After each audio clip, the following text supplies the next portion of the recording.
नमस्कार, good morning. बहुत स्वागत है आप सभी का। आप देख रहे हैं एबीपी न्यूज और मैं हूं आपके साथ पूजा सचदेवा। स्पेशल रिपोर्ट की शुरुआत करते हैं तूफान दाना से जुड़े अपडेट के साथ। दरअसल दाना तूफान ओडिशा के तट से टकराया। देर रात धामरा में समुद्र तट से चक्रवाती तूफान दाना टकराया है। ओडिशा के भीतरकनिका नेशनल पार्क और धामरा बंदरगाह के बीच ये तूफान टकराया। 110 से 120 किलोमीटर प्रति घंटे की रफ्तार से हवा चल रही है। ओडिशा और पश्चिम बंगाल के तटीय इलाकों में बारिश हो रही है। तूफान के कारण हालांकि अभी तक किसी बड़े नुकसान की खबर नहीं है, लेकिन 5 राज्यों में इस तूफान का असर, जिसमें से सबसे ज्यादा प्रभाव ओडिशा और पश्चिम बंगाल पर। 110 से 120 किलोमीटर की रफ्तार से हवा वहां पर चल रही है और इसी के साथ बताया जा रहा है कि 16 किलोमीटर प्रति घंटे की रफ्तार से यह तूफान आगे बढ़ रहा है। बारिश अभी भी हो रही है। ओडिशा के भीतरकनिका नेशनल पार्क और धामरा बंदरगाह के बीच ये तूफान टकराया, ऐसी खबर मिल रही है। और लगातार पश्चिम बंगाल और ओडिशा के तटीय इलाकों में बारिश जारी है। ये तस्वीर आप देख रहे हैं। आप समझिए परिस्थिति को, किस तरीके से तेज हवा का झोंका, 120 किलोमीटर प्रति घंटे हवा की रफ्तार बताई जा रही है और वहां पर लगातार बारिश हो रही है। अभी देखिए एहतियातन, हालांकि पश्चिम बंगाल में स्कूल कॉलेजेस बंद किए गए हैं। ये ताजा तस्वीर आपको इस वक्त एबीपी न्यूज दिखा रहा है, जिसमें आप ये समझ पाएंगे कि किस तरीके का असर ओडिशा और पश्चिम बंगाल में इस दाना तूफान का देखने को मिल रहा है। हवा तेजी के साथ 16 किलोमीटर प्रति घंटे की रफ्तार के साथ हवा आगे बढ़ रही है और आपको ये बताएं कि हवा की जो फिलहाल गति है वो 120 किलोमीटर प्रति घंटे की रफ्तार के साथ है। और एबीपी न्यूज आपको पल पल की रिपोर्ट दिखा रहा है, आपको ये दिखा रहा है कि वहां पर फिलहाल क्या परिस्थिति बनी हुई है। मेरे सहयोगी अंकित इस वक्त सीधे हमारे साथ कनेक्ट है, उनसे हम जानेंगे कि ताजा परिस्थिति क्या बनी हुई है। अंकित, सबसे पहले ये बताएं कि आप किस जगह पर मौजूद हैं और दूसरा ये कि सुबह 5:30 बजे तक बताया जा रहा था कि सबसे ज्यादा खतरा है। मौजूदा परिस्थिति क्या है अंकित?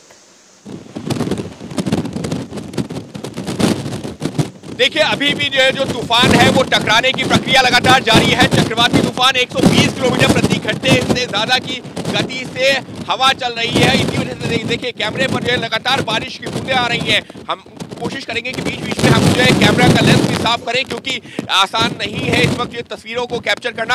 राजेश, अगर आपके लिए मुमकिन, आप कैमरा का लेंस साफ करते रहिए, क्योंकि बहुत सारी दिक्कतें हैं, तकनीकी दिक्कतें हैं। लेकिन इस सबके बीच में जो यहाँ के इस वक्त जो अपडेट है वो ये है कि रात में 1:30 बजे से लेकर के 3:30 बजे के बीच में ये तूफान, चक्रवाती तूफान दाना टकराया है इस जगह पर जहां पर हम मौजूद हैं, यानी कि जो धामरा पोर्ट है, इससे मुश्किल से जो है 10 से 15 किलोमीटर के दायरे में। और अभी भी यहाँ पर हालात बहुत ज्यादा मुश्किल है। और अभी का जो लेटेस्ट अपडेट वो ये है कि तूफान टकरा करके पूरी तरह से आगे नहीं बढ़ा है। अभी भी 120 किलोमीटर प्रति घंटे की स्पीड से हवाएं चल रही हैं और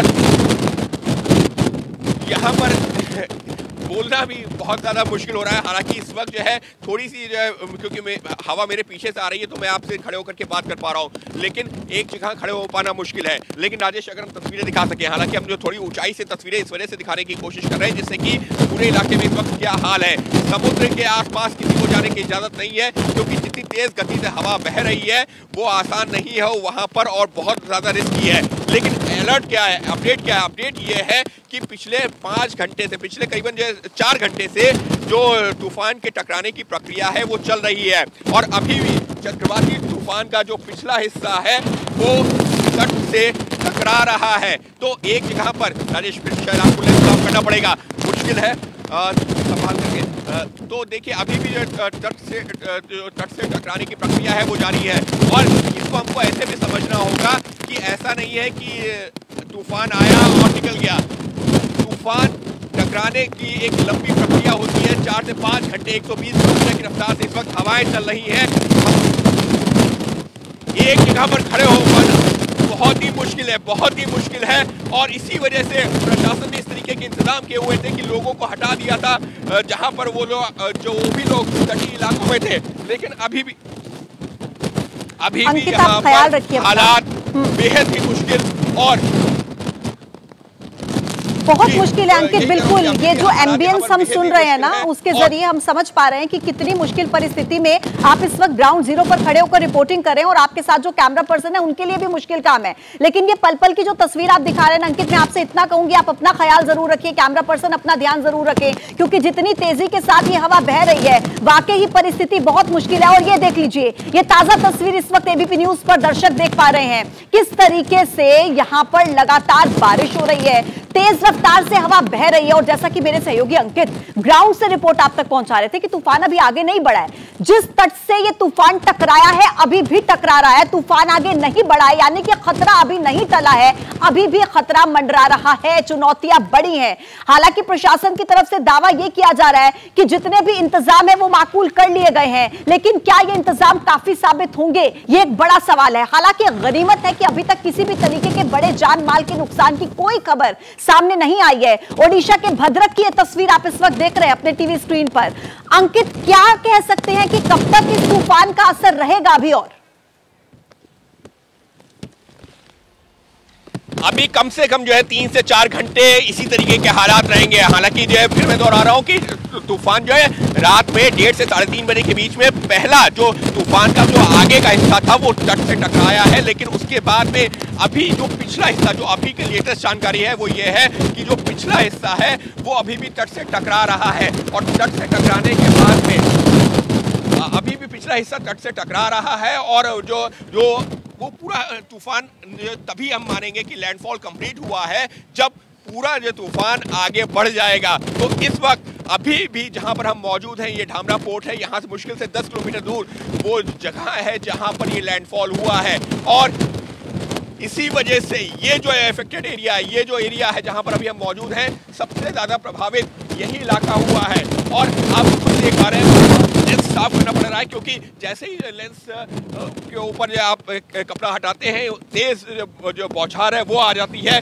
और देखना भी मुश्किल होता है। तो एक जगह खड़े होना, इस वक्त तो हम ये हालत है कि हम एक दीवार की ओट लिए हुए हैं और उसके सहारे खड़े भी हो पा रहे हैं, वरना तो तेज हवा में यहाँ पर खड़े होना और रिपोर्ट करना भी मुश्किल है। लेकिन फिर भी हमारी कोशिश ये है कि आपको बता सकें कि इस वक्त यहाँ पर हालात क्या हैं। हालात बेहद मुश्किल हैं, और इसी वजह से लाखों लोगों को तटीय इलाकों से सेफ जगह पर शिफ्ट किया गया था, और अभी भी सबसे यही कहा गया है कि कोई भी घरों से बाहर ना निकले। यकीनन इस वक्त 100 से 120 किलोमीटर प्रति घंटे की रफ्तार से हवा बह रही है, और ये हवा जो भी हवा और पानी जो भी सामने आ रहा है उसको अपने साथ में ले जाने को एक ऐसा लग रहा है कि पूरी तरह से तैयार हैं, और इस हवा और पानी के सामने कोई टिकना किसी का भी बहुत ही मुश्किल है। लेकिन फिर भी हम एक दीवार की ओट लेकर के कोशिश कर रहे हैं कि आपको तस्वीरें दिखा सके। राजेश, अगर यहीं से हम थोड़ा सा कैमरा घुमा सके, अगर यहाँ से थोड़ा कैमरा घुमा सके, ये देखिए यहाँ पर जो तस्वीरें हैं ये अपने आप में बयां कर रही हैं कि क्यों इस चक्रवाती तूफान को लेकर के इतनी ज़्यादा जो है चर्चा थी, क्यों इतनी ज़्यादा आशंकाएं थी, और क्यों इतनी बड़ी पैमाने पर तैयारी की गई थी। तो फिलहाल इस तरीके की तस्वीरें आपको सीधे ग्राउंड जीरो पर, वो ग्राउंड जीरो जहां पर टकराया है ये तूफान, और देर रात में 1:30 से 3:30 बजे के बीच में ये तूफान टकराया है। लेकिन अभी भी जो तूफान को टकराने की प्रक्रिया है, क्योंकि ये प्रक्रिया लंबी होती है, वो अभी भी निरंतर जारी है, और अभी 1 से 2 घंटे का वक्त और लगेगा। जी अंकित, एक चीज मैं आपसे और पूछना चाहूंगी, क्योंकि बहुत अनकंफर्टेबल सिचुएशन में आप इस वक्त रिपोर्टिंग कर रहे हैं, आसान नहीं है, लेकिन फिर भी आप वो तस्वीरें पहुंचा रहे हैं।